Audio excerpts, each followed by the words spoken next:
बंगाल के जनता को सोचना होगा कि बंगाल में एक जहरीला सांप आपके बीच में आ गया है, जो अपने आप को कोबरा सांप बता रहा है। मिथुन दाबी अपने लड़के को बचाने के लिए ऐसे कर रहे होंगे और वो कोबरा बनते हैं। अरे उनकी तो थोबड़ा जनता बिगाड़। ममता जी एक नारी का प्रतीक है और मोदी नारी से ही हारेगा। प्रधानमंत्री मोदी जी कहते थे हम शेर हैं, तो अब एक कोबरा भी आ गया है। अब इसका खर्च भी देश को ही उठाना पड़ेगा। मिथुन चक्रवर्ती जी का हर फिल्म में उनके बहन का किडनैपिंग हो जाता है, उनका रेप हो जाता है। उस समय कोबरा साहब कहाँ थे? जीएसटी हो रहा है या लॉकडाउन हो रहा है, गरीब लोग मर रहे हैं, वो इम्पोर्टेंट है। आप मंदिर बनाने के पीछे पड़े हुए। सोना दिया सोनार को पायल बना दिया, लोहा दिया लोहार को हथौड़ा बना दिया, वोट दिया मोदी जी को हाथ में कटोरा थमा दिया।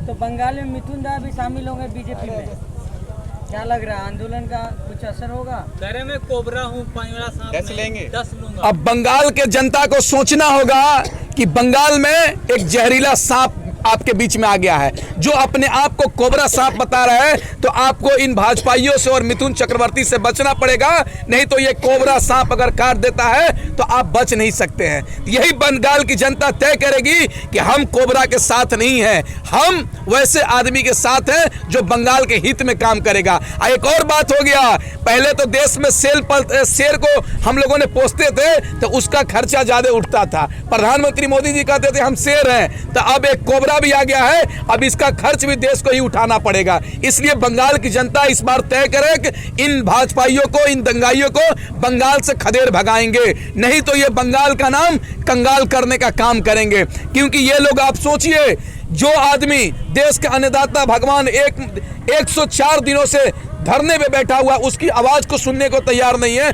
255 से ज्यादा किसान शहीद हो गए, उसके लिए प्रधानमंत्री जी ना ही एक संवेदना व्यक्त करते हैं और ना ही किसी मंत्री ने संवेदना व्यक्त करते हैं। वो लोग बंगाल के लिए क्या करेंगे? और मिथुन चक्रवर्ती जी कह रहे हैं कि हम बंगाल के महिलाओं को सुरक्षा करेंगे, बंगाल के लोगों का सुरक्षा देंगे। तो एक बात सुनिए, मिथुन चक्रवर्ती जी का हर फिल्म में उनके बहन का किडनैपिंग हो जाता है, उनका रेप हो जाता है। उस समय कोबरा साहब कहाँ थे?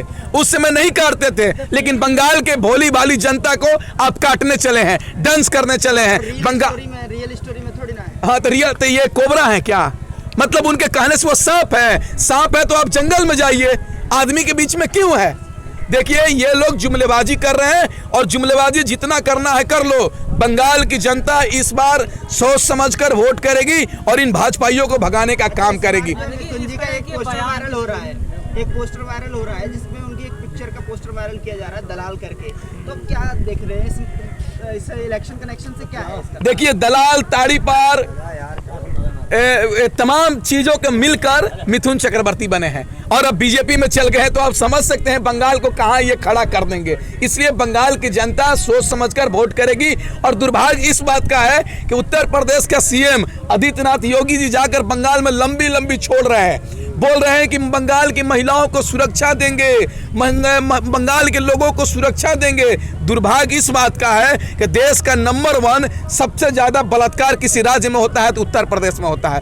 अब देश में किसी नंबर 1 कोई है भ्रष्टाचार के मामले में तो उत्तर प्रदेश है। योगी जी, आप अपना राज्य को संभालिए, तब जाकर दूसरे राज्यों में आप संभालिएगा। एक बात बताइए ना, उत्तर प्रदेश में अपनी बेटी को इज्जत बचाने के जुल्म में उसके बाप को गोली मार दिया जाता है बीच सड़क पर, और योगी जी लंबी लंबी बात कर रहे हैं। शर्म आना चाहिए इन लोगों को। जो लोग कहते थे बेटी बचाओ बेटी पढ़ाओ, वही लोग आज बेटियों पे अत्याचार कर रहे हैं, वही लोग रेपिस्टों को बचाने का काम कर रहे हैं। वही लोग कहते थे बहुत हुआ महंगाई की मार, अब की बार मोदी सरकार, बहुत हुआ डीजल पेट्रोल की मार, अब की बार मोदी सरकार। वही लोग, महंगाई आज आसमान छू रहा है। यही लोग के शासन में 100 रुपए पेट्रोल बिक रहा है और 90 रुपए डीजल बिक रहा है। योगी जी कह रहे हैं बंगाल में कि धर्मनिरपेक्षता जो है देश के लिए खतरा है। उनको एक बात पता होना चाहिए योगी जी, लगता है आपके पास नॉलेज नहीं है। आपको ज्ञान का कमी है, ज्ञान लीजिए, सुनिए। ये हमारा देश सेकुलर कंट्री है, हिंदू मुस्लिम सिख ईसाई मिलकर ये हिंदुस्तान बना है। ये इस देश का खूबसूरती है कि हमारा सेकुलर कंट्री है। पूरे दुनिया में हिंदुस्तान के इसीलिए लोग इज्जत करते हैं कि ये सेकुलर कंट्री है। ये सेकुलर कंट्री था, है, रहेगा। जो लोग सोच रहे हैं कि ये हिंदू कंट्री बन जाएगा, उनका सपना रह जाएगा, कभी नहीं बन सकता है। योगी जी हमेशा झूठी बयानबाजी करते हैं, उनका काम ही करना है। और एक लड़का हमसे मिल गया, बोल रहा था कि अरे योगी जी का 5 साल होने जा रहा है, 4 साल कुछ दिन हो गया, विकास नहीं हो रहा है। तो बोल रहे हैं कुछ नहीं, विकास 1 मिनट में हो जाएगा। योगी जी उत्तर प्रदेश का नाम लंदन रख देंगे, बदलकर विकास हो जाएगा। ये लोग क्या कर सकते हैं? एक यूनिवर्सिटी नहीं बना सकते हैं, एक हॉस्पिटल नहीं बना सकते हैं, एक कॉलेज नहीं बना सकते हैं, बल्कि अपने नाम से कॉलेज को कर लेंगे, उसका नाम बदल देंगे। दुर्भाग्य तो तब हो गया जिस व्यक्ति को सरदार वल्लभ भाई पटेल के नाम पर देश का प्रधानमंत्री नरेंद्र मोदी जी बन जाते हैं, लेकिन उसी सरदार वल्लभ भाई पटेल को अपमान करके उनके स्टेडियम का नाम नहीं रखकर खुद अपना नरेंद्र मोदी स्टेडियम रखते हैं। अब सोचिए कहां यह देश चल गया है। और मिथुन चक्रवर्ती की बात कर रहे हैं, उसका बेटा रेप केस में रेस के में फंसा हुआ है। इसलिए कहीं ना कहीं राजनीतिक दबाव के कारण ये लोग आ रहे हैं। आपने देखा होगा सचिन तेंदुलकर को, कुछ दिन पहले सचिन तेंदुलकर, कंगना रनावत, अक्षय कुमार, तमाम लोगों ने एक साथ ट्वीट मोदी जी के समर्थन में किया। और सचिन तेंदुलकर का बेटा मुंबई इंडियंस टीम में IPL में खरीदा गया।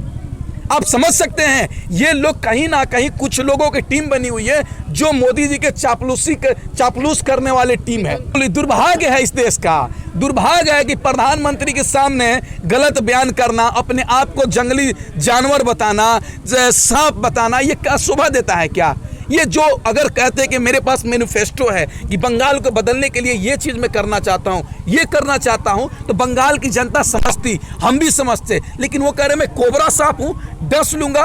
अरे भाई किसको डसेंगे आप? बंगाल की जनता को डसेंगे? किसको ठगेंगे आप? बंगाल की जनता को ठगेंगे? बंगाल की जनता ठगने वाली नहीं है। बंगाल की जनता ने देख लिया कि तमाम देश के, चाहे युवा हो, महिला हो, किसान हो, छात्र हो, नौजवान हो, तमाम लोग सड़कों पर अपने हक और अधिकार के लिए लड़ रहे हैं। आज युवा मोदी जी से रोज कह रहा है रोजगार दो, रोजगार दो, लेकिन मोदी जी का जुबान से एक शब्द नहीं निकल रहा। किसान कह रहा है हमें हक दो, अधिकार दो, तीनों कृषि कानून रद्द करो, मोदी जी के एक जुबान से शब्द नहीं निकल रहा। बंगाल में कहा तो है सोनार बांग्ला बनाएंगे ना। अरे सोनार बांग्ला क्या बनाएंगे भाई? वही हाल हो जाएगा। सोना दिया सोनार को पायल बना दिया, लोहा दिया लोहार को हथौड़ा बना दिया, वोट दिया मोदी जी को हाथ में कटोरा थमा दिया। वही हाल होगा बंगाल की जनता को।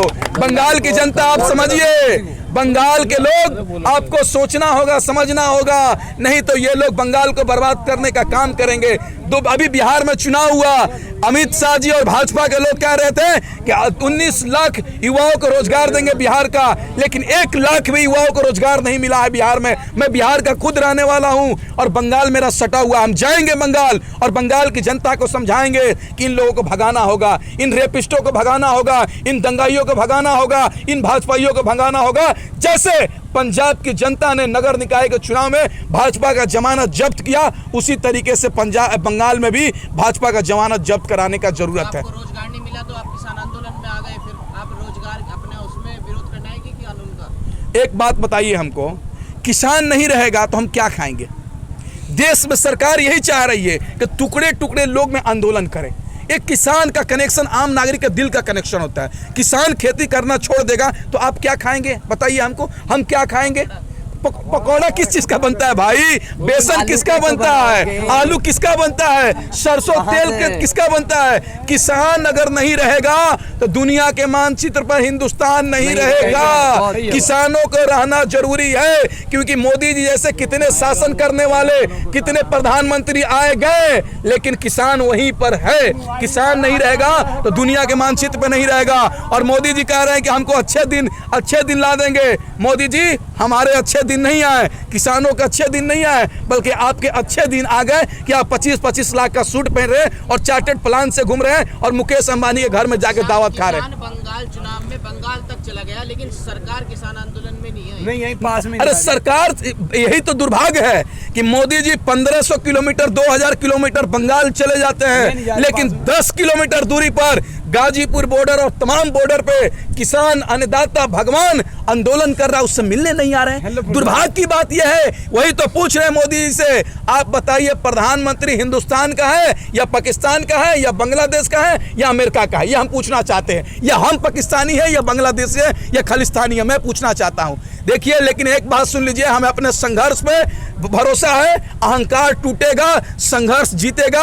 हमें उम्मीद है कि यह सरकार किसानों के बीच में घुटने टेकेगी और किसानों की मांग पूरी करेगी, और नहीं करेगी तो यह सरकार को भी बदलने का हम लोग काम करेंगे। क्योंकि हम लोगों ने कह दिया है कि 2024 तक यहां बैठेंगे, लोकसभा का चुनाव यहीं से होगा, यहीं से तय होगा कि जो सरकार किसानों की बात करेगा, युवाओं की रोजगार की बात करेगा, महिलाओं की सुरक्षा की बात करेगा, देश की जीडीपी बढ़ाने की बात करेगा, देश की आर्थिक हालात को सुधारने की बात करेगा, वही सरकार, वही नेता हमारे देश पे राज करेगा। वैसा आदमी राज नहीं करेगा बस जो चंद पूंजीपतियों को फायदा पहुंचाने के लिए देश के आम नागरिक को गिरवी रखेगा। अच्छा सर, आखिरी सवाल ये है कि बंगाल पे किसान इतना फोकस क्यों कर रहे हैं? क्योंकि 5 राज्य में चुनाव है। हाँ। बंगाल को आप लोग टारगेट क्यों कर रहे हैं? नहीं, 5 राज्यों में चुनाव है, 5 राज्य में हम लोग जाएंगे, 5 राज्य में जाएंगे। लेकिन 5 राज्य में बंगाल इसलिए विशेषता है कि वहां पर भाजपा चुनाव जीतने के लिए एड़ी से चोटी लगा चुकी है,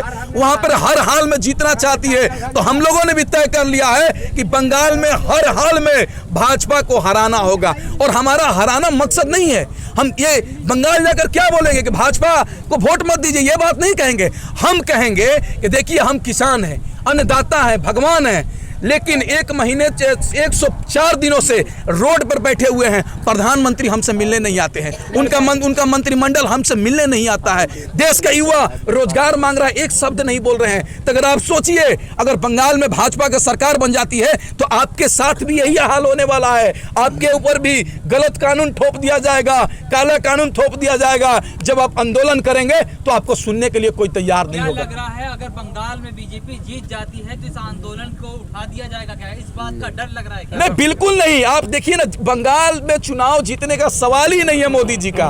किस आधार में वोट मांगेंगे? मोदी जी ने क्या किया है? यही कहेंगे कि कंगना रनावत को सुरक्षा दिए हैं। मिथुन दाबी अपने लड़के को बचाने के लिए ऐसे कर रहे होंगे और वो कोबरा बनते हैं। अरे उनकी तो थोबड़ा जनता बिगाड़ देगी, उनकी जनता थोड़ा बिगाड़ देगी। उनका कैरेक्टर जो बना हुआ भी था वो कैरेक्टर चला जाएगा। मंत्री बनने वाले हैं, समझ में? बिल्कुल नहीं बनने वाले हैं। वो ऐसा है कि जो भी बीजेपी में जाता है वो निश्चित तौर पर उनका कैरेक्टर और उनका छवि बिल्कुल बिगड़ जाती है। जो अच्छा खासा भी है वो बिल्कुल बिगड़ जाता है। जैसे मैं गाजीपुर का हूं और दिनेश लाल यादव जो है कि आए थे भाजपा में लड़ने अखिलेश जी के यादव के साथ, और उनका जो है कि छवि क्या हो गई। भाजपा में जो जाएगा उसका पूरा जो है कि कैरेक्टर ही लूज हो जाएगा। जो मान सम्मान है, इज्जत, सारे चीज लूट जाएंगे। जहां तक बात है कि मुझे नरेंद्र मोदी जी के खिलाफ, मैं बनारस हिंदू यूनिवर्सिटी से LLB LLM और PhD कर रहा हूं और मैं नरेंद्र मोदी जी के खिलाफ वहां पर चुनाव लड़ा था। मैं उस समय ही जानता था कि ये नरेंद्र मोदी देश को लूटने और बर्बाद करने वाले इंसान हैं, और इसलिए मैं अपनी पढ़ाई करते हुए भी मैं जानता था जो भी हो सके मैं इनके खिलाफ आवाज बुलंद करूंगा। और मैं गाजीपुर बॉर्डर पर आकर भी मैं इनके खिलाफ तमाम जो है कि कविताओं और रचनाओं के माध्यम से मैं ये फैलाने का प्रयास कर रहा हूं कि अब से देश के नौजवान या किसान, मजदूर सभी लोग सुधर जाएं और धर्म जाति की जो राजनीति होती है या जो उन लोगों को स्वार्थ की जो राजनीति होती है उनको भुला करके आप नरेंद्र मोदी जी को या भाजपा को आप जिताने का प्रयास न करें। आप लोगों के सपोर्ट में कोई सेलिब्रिटी, कोई बड़ा अक्षय कुमार भी यहाँ तक कि कोई भी नहीं है आपके सपोर्ट चुके हैं। देखिए भाई, अक्षय कुमार जी बीजेपी ज्वाइन करके क्या करेंगे? अक्षय कुमार को जब आम का लेते हैं कि आपको आम खाने में कैसा लगता है, आम की, अरे यार आपको जो रवीश कुमार जैसे आप जैसे लोग जो है कि किसी आंदोलन को, किसी चीज़ को क्या प्रश्न पूछना है, कैसे प्रश्न पूछा जाता है, ये चीज़ मालूम नहीं है। तो उसे बीजेपी जितने भी बलात्कारी होते हैं, जितने भी नैतिक विहीन होते हैं, अरे अक्षय कुमार भी जो है कि इस प्रकार से जो है कि नैतिक विहीन है, इसलिए उनको ऐसा ज्वाइन कर ले, उससे क्या मतलब है? नहीं, मिथुन चक्रवर्ती जो बंगाली भी हैं खुद, जी। बंगाल चुनाव भी है, जी। वो आखिर इतने बड़े आंदोलन के बाद भी एक बार भी उन्हें ये नहीं लगा कि हमें किसानों के साथ खड़ा होना नहीं, बात यही है ना कि देखिए कमजोरी, भाजपा किसी की कमजोरी समझता है या पकड़ता है। जैसे चीफ जस्टिस जो है कि रंजन गोगोई की उन्होंने कमियां पकड़ लिए और उसका नस दबा करके वो कहे कि अरे यार ऐसे आर्डर दो, तुम्हें हम राज्यसभा भेज देंगे। तो उन्होंने भी उनके लड़के का जो है कि रेप के बलात्कार के मामले में उनको नस पकड़ लिए हैं। तो उनकी मजबूरी है, अपने लड़के के मोह माया में जो है कि उनके पास जा रहे हैं। किसी नैतिक व्यक्ति मैं दूसरे बार भी न चुनाव लड़ा उनके खिलाफ, लेकिन मुझे 5 करोड़ रुपया और भी ऐसे डोनेशन देने की बात कर रहे थे, मैंने नहीं लिया। हम लोग को कोई खरीद के दिखाए। सोनार बांग्ला की बात कर रहे हैं अमित शाह। अरे भैया अमित शाह वो तो कह रहे थे कि सोनार बांग्ला यार जाओ भी, वो बात कर देंगे और वो तो बाद में कहेंगे कि ये तो जुमला था भाई, ये तो जुमला था भाई। वो तो कर लेंगे ना, वो तो ये सब कहते हैं कि अमित शाह तो बोल देते हैं अरे यार ये तो स्पीच देने का एक तरीका है, इस तरह है। उससे सोनार बांग्ला क्या करने से कुछ नहीं होगा। वास्तविक धरातल पर इस देश के जो है कि ज़्यादातर लोग शिक्षित लोग हैं या जाति और धर्म की राजनीति करने वाले में बढ़ जाते हैं। अन्यथा ऐसे लोगों का जो है कि 70 साल के अभी 170 साल हो जाती फिर भी इनका कोई राज नहीं आता। अच्छा, मोदी जी ने इन्हें 10 सालों में कोई अच्छा काम नहीं किया है? बस इनका एक कार्य मुझे अच्छा लगता है, इन्होंने 370 जो हटाए, मुझे देश हित में बस मुझे इनका यही एक अच्छा कार्य लगता है। बनवाई से खुश नहीं है? अरे इन्हें तो राम मंदिर, पहले ईश्वर क्या होता है ये चीज़ जानने की जरूरत होती है। देश में जो नोटबंदी हुआ, जीएसटी हो रहा है या लॉकडाउन हो रहा है, गरीब लोग मर रहे हैं, वो इम्पोर्टेंट है। आप मंदिर बनाने के पीछे पड़े हुए हैं। किसान आंदोलन का पूरा असर बंगाल चुनाव पे पड़ेगा। यहाँ अगर बीजेपी अगर जीत जाती है तो आप कह देंगे ईवीएम खराब है, और नहीं जीती तो आप कह देंगे आंदोलन की जीत है। देखिए भाई, हम तो ये कहेंगे कि बंगाल में बीजेपी तो बिल्कुल जीतने वाली नहीं है। भले ममता बनर्जी जी, बहन जी, वो थोड़ा सा कमज़ोर, किसी भी माध्यम से ये छल बल सामदान भेद के कारण वो कुछ कर ले, लेकिन बंगाल के बाद हर जगह किसान आंदोलन का पूर्ण रूप से असर दिखेगा। बंगाल में भी असर तो बीजेपी वो जीतने वाली पार्टी नहीं बनेगी, किसी का एक बहुमत नहीं आएगा, पूर्ण बहुमत किसी का आने वाला नहीं है। हो सकता है कि वहाँ पर अन्य पार्टियाँ जो है कि अपना सरकार बना ले, क्योंकि जैसे केजरीवाल जी यहाँ पर जो है कि बनाए, अन्य जगह जैसे महाराष्ट्र में बनाए। शुभेंदु अधिकारी बहुत पुराने नेता रहे बंगाल में, ममता बनर्जी के पार्टी के। शुभेंदु अधिकारी भी आपका साथ छोड़ के जा चुके, वो भी किसानों की नहीं सोच रहे, बीजेपी में शामिल हो रहे हैं। तो देखिए ऐसा है कि भाई देखिए बीजेपी के पास, वही मैं कह रहा ना कि वो ऐसा षड्यंत्रकारी इंसान है कि वो किसी को भी अपने रुपयों पैसे, अरे यार उसने नोटबंदी करके इतना अरबों रुपया बीजेपी सरकार ने ले लिए, उन लोग के पास अभी राम के नाम पर चंदा इकट्ठा कर रहे हैं। ये सब चंदा करके वो क्या कर रहे हैं, लोगों को खरीदने का काम कर रहे हैं। देखिए भाई, मैं बंगाल से हूँ जी। हाँ, जो भाई साहब ने बोला अच्छा बात बोला है, मगर उसमें देखिए शुभेंदु अधिकारी चिटफंड घोटाले में है, मुकुल राय चिटफंड घोटाले में है। आप लोग ये देखिए, क्राफ्टेड जो नेता है वो टीएमसी छोड़कर बीजेपी में ज्वाइन क्यों कर रहे हैं? क्योंकि उनके पीछे सीबीआई लगा दिया है, सीआईडी लगा दिया है। ये सारे जो बिल्कुल है, मिथुन चक्रवर्ती का बात इसने बोला वो भी सेम है। ये सारा जो इशू है, क्राफ्टेड लोगों को पीछे सीबीआई और सीआईडी डरा के लेकर लोगों को ले जा रहा है। देखिए पहले ये लोग बोलते थे हमारे किसान आंदोलन को, जो आर्मी भाई है, सारा लोग है इसमें जुड़े हुए हैं, कितने बड़े बड़े ऑफिसर है। पहले बोलते थे टुकड़े टुकड़े गैंग, खालिस्तानी पाकिस्तानी, ऐसे बोल दिया। आप देखिए हर नेता बीजेपी का भी बोल रहा है, अमित शाह जी बोल रहे हैं हम किसानों का घर खाना खा रहे हैं। क्यों बंगाल में जाके खाना खा रहे हैं? ये आप लोगों को क्वेश्चन भी पूछना चाहिए उन लोगों से भी, क्यों? किसान का मुद्दा सबसे आगे है। ये देश में जो आवाज़ उठी है धीरे धीरे देश में गूंजेगा। ये बंगाल का जो चुनाव बोल रहा है, जितना भी पैसा खर्च कर ले मोदी, किसान ही आखिर में, ये किसान का आज़ादी का जो पहले सबसे बड़ा आंदोलन चल रहा है दुनिया में अभी, किसान का जो ये प्रोटेस्ट, ये खून जो शहीद हुआ है उनका शहादत रंग लाएगी और दीदी 200+ सीटों से जीतेगा। ये किसान जब जाएंगे बंगाल में, देखिए ये आंदोलन आग की तरह फैलेगा।